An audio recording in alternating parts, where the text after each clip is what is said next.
Hey friends, here we have our text for Easter Sunday, for Resurrection Sunday, um, the resurrection narrative in the Gospel of Luke, chapter 24, verses 1 through 12. Let's dive right into the passage and then we'll get into some of these important ideas. But on the first day of the week, at early dawn, they went to the tomb, taking the spices that they had prepared. They found the stone rolled away from the tomb, but when they went in, they did not find the body. While they were perplexed about this, suddenly two men in dazzling clothes stood beside them. I think I'll pause right there and just note a couple things. Um, the first is that as the as well, they're actually not named until later. We know later in the passage that this is Mary Magdalene, Joanna, Mary the mother of James, um, are going to the tomb to carry out these typical burial customs, right? That they're going to anoint the body as a practice of care. And I've included a little picture over here um, of what a typical tomb might have looked like in first century Palestine.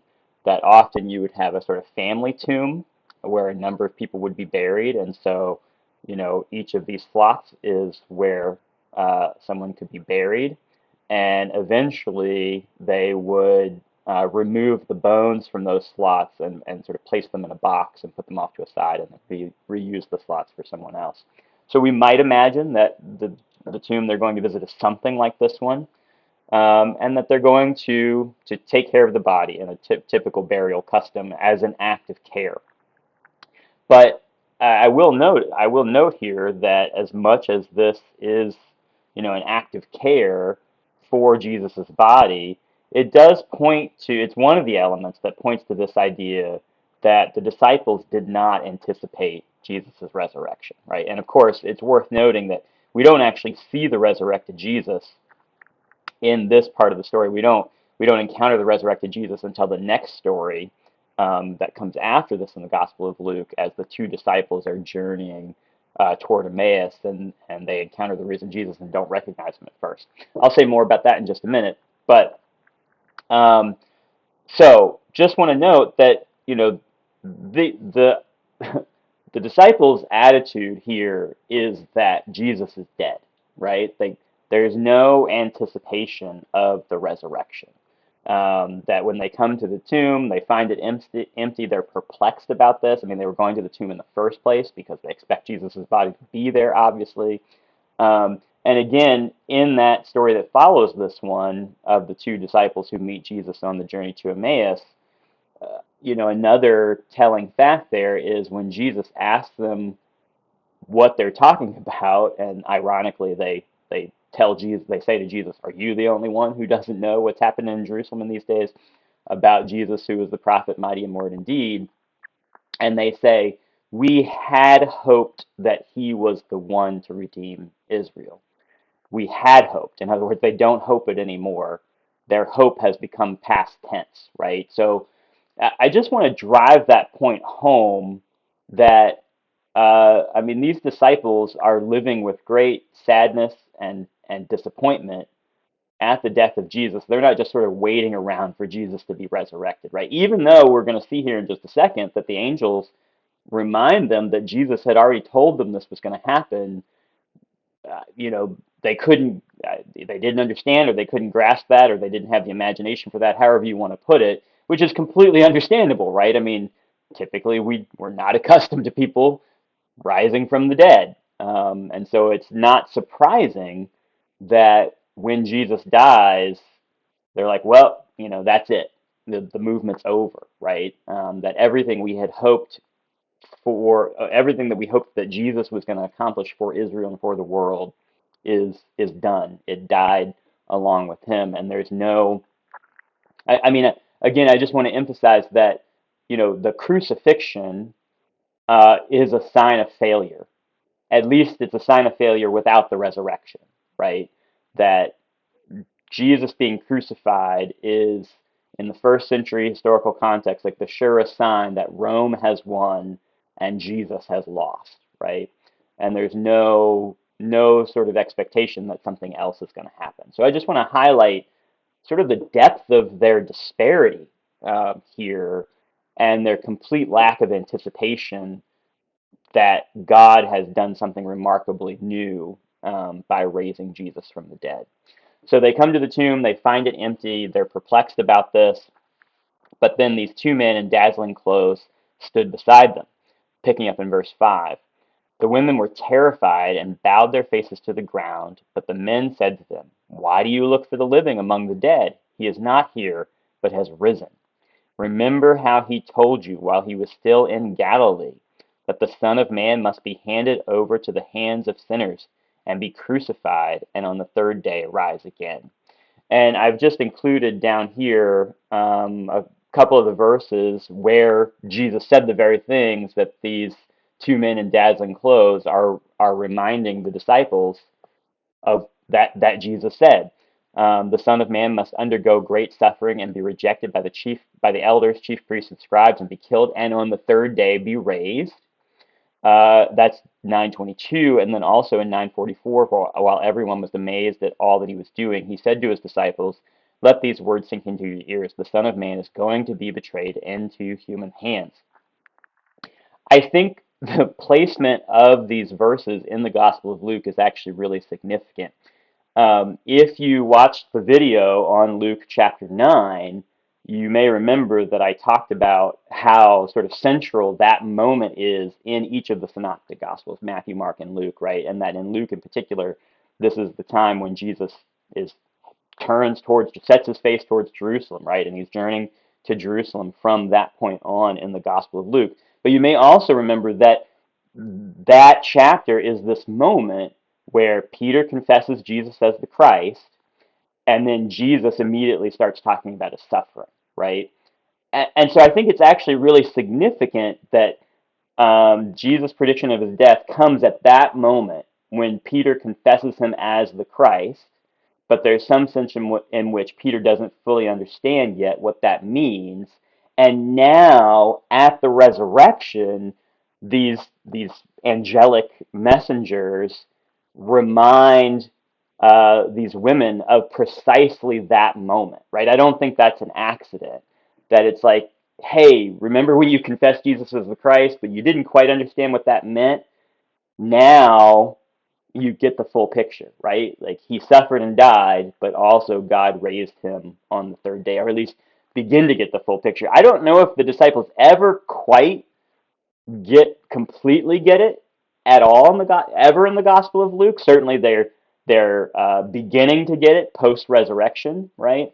But I think there's some sense in which they don't they don't fully grasp it until the book of Acts, when the Holy Spirit comes upon them and empowers them to continue to carry out the mission of Jesus.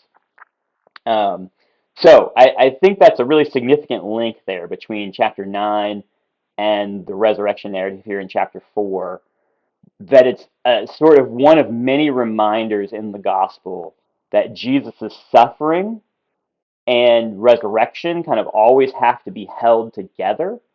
That it's the resurrection that gives his suffering meaning, but it's also his suffering that defines the resurrection, that defines his messiahship, his being the Christ, right? Like you can't understand who he is as the Christ without his suffering and death, and yet you can't understand the suffering and death without the redemption, the validation that happens in the resurrection, right? Because if it's just suffering and death and no resurrection, then he's just another failed Messiah.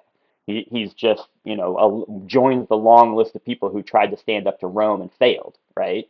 But the resurrection is what fills Jesus' suffering and death with meaning, and it is that suffering and death which is the very shape of him being the Christ, of his messiahship. So I think that's really important to recognize that tie of all those things together.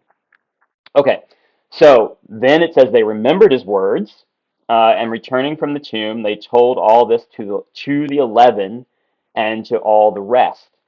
Now it was Mary Magdalene, Joanna, Mary the mother of James, and the other women with them who told this to the apostles. So here we learn that women are the first witnesses to the resurrection. And that seems really significant to me. Now, I did a little bit of research here because I had heard different opinions about this, about whether women were regarded as reliable witnesses um, in first century Judaism, in first century Rome, and things like that. And you even see in the very next verse, verse 11, but these words seemed to them, that is to the male apostles, an idle tale, and they did not believe them. Um, I'm going to come back to that idle tale piece in a minute. This is an interesting word. This Greek word that's translated as idle tale, this is the only place it shows up in the entirety of the New Testament. It only occurs here. It never occurs anywhere else. I want to say more about that in a little bit. But first, I want to do kind of a little aside here on this idea of like, are women regarded as credible witnesses in the first century?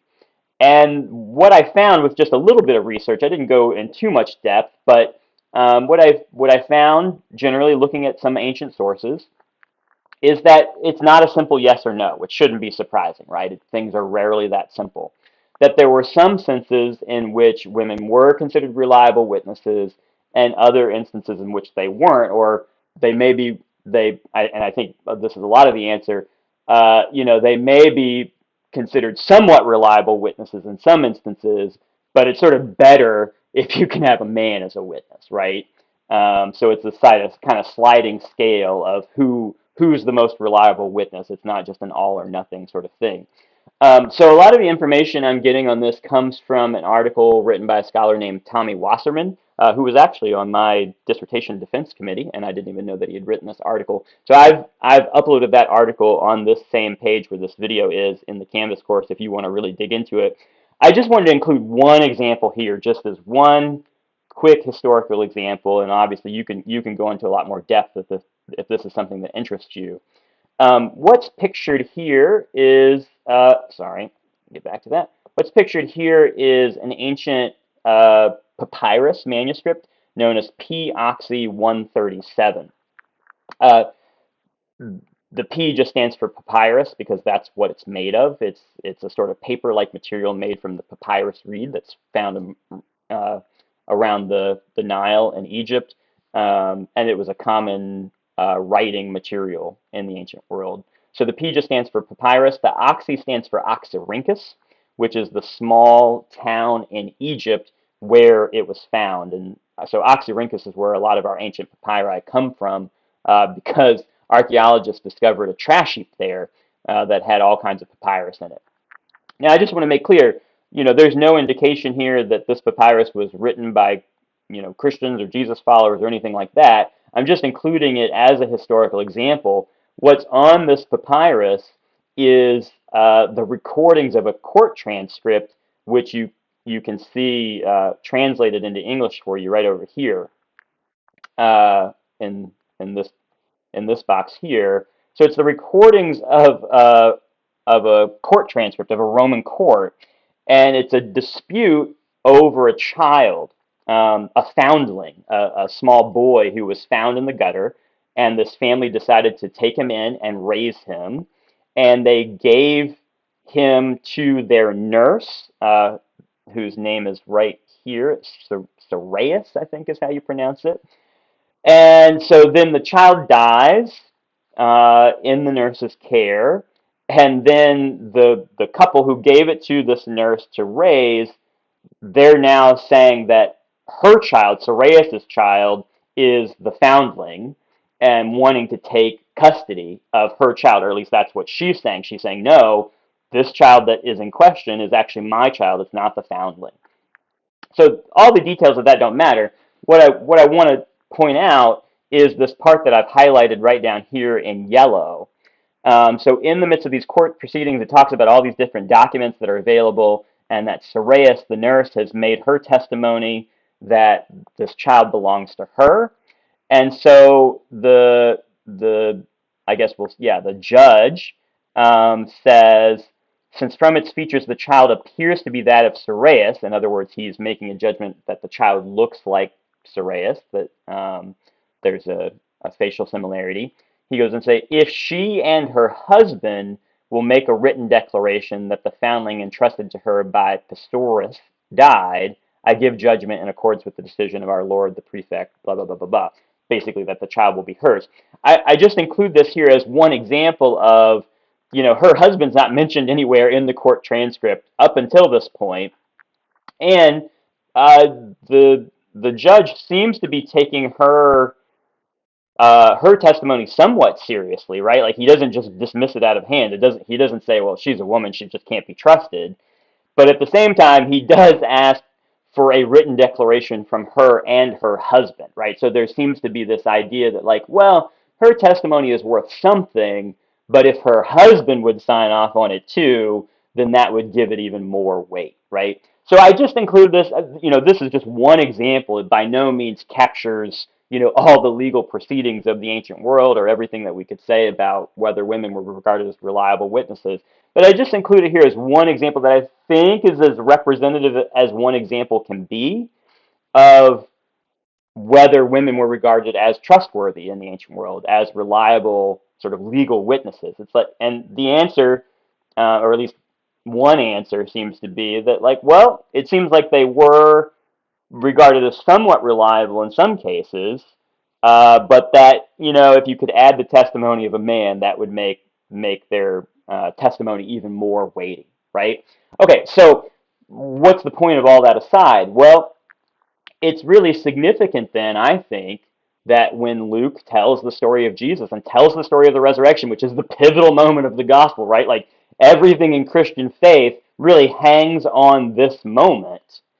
And Luke doesn't have a problem having it be women who are the first witnesses of the gospel, and that the first witnesses of the resurrection. And that seems really significant to me. And in fact, is sort of consistent with the rest of the Gospel of Luke, that women repeatedly have a place in Jesus' ministry in the Gospel of Luke. Maybe, not always in ways that might be completely congruent with modern standards of gender equality, but ways that were probably, somewhat challenging to the culture of the first century.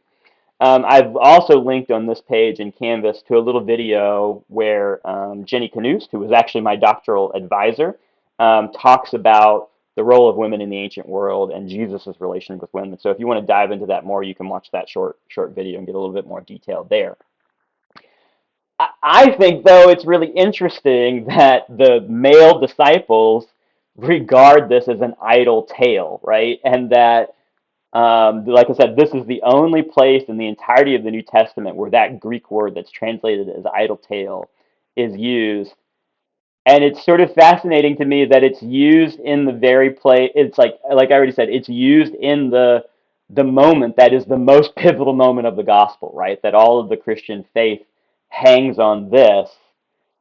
And when the male disciples hear essentially the proclamation of the gospel, right? When they hear the news of the resurrection, they regard it as an idle tale. Which again, there's some extent to which it's like, well, yeah, we're not accustomed to people being raised from the dead. But I think there is a sense in which it also points to the special role of women in the Gospel of Luke, that they are the first witnesses to the resurrection, and even the male apostles, with whom really Jesus' ministry has been entrusted in I guess I'd say like a formal way, right, in the sense of having the 12 apostles to represent the 12 tribes of Israel. And yet, despite all of Jesus's apostles being male, it is these women who are the first witnesses to the resurrection. Now, to Peter's credit at least, he does, we hear in verse 12, he does at least get up and run to the tomb, stooping and looking in. He saw the linen cloths by themselves. Then he went home amazed at what had happened. So it still doesn't say that he, understands what's happened or understands the significance of the empty tomb, but he at least seems to be starting to get a clue about what has happened here. Of course, the key point, the most important point in all of this, aside from these sort of literary details and historical details, is, of course, the resurrection itself. That in the resurrection of Jesus Christ, the undoing of death has begun, right? That this is the very beginning of the new creation, that the new creation has begun with the single person of Jesus Christ, and that, as Paul talks about in 1 Corinthians 15, that Jesus' resurrection is the first fruits. It's just the beginning of what God intends to do with all of creation. So I hope you found that video helpful, and I hope you have a blessed Easter Sunday as you're either preparing listening to this or perhaps celebrating on Easter Sunday. May you have a blessed Resurrection Sunday, and may the new life of Christ infuse you and your community.